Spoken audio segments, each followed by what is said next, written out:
Hello दोस्तों, जैसा कि आप इस वीडियो में देख सकते हैं, पावर स्टार पवन सिंह की पत्नी अपने जीजा के साथ ठुमके लगाते हुए नजर आ रही हैं।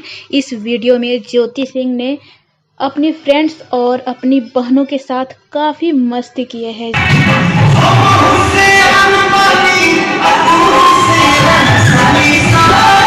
तो जैसा कि ज्योति सिंह काफ़ी अच्छी डांसर हैं, जैसा कि इस वीडियो में देखने के बाद साफ साफ पता चल रहा है कि ज्योति सिंह को डांस करने का काफ़ी शौक है।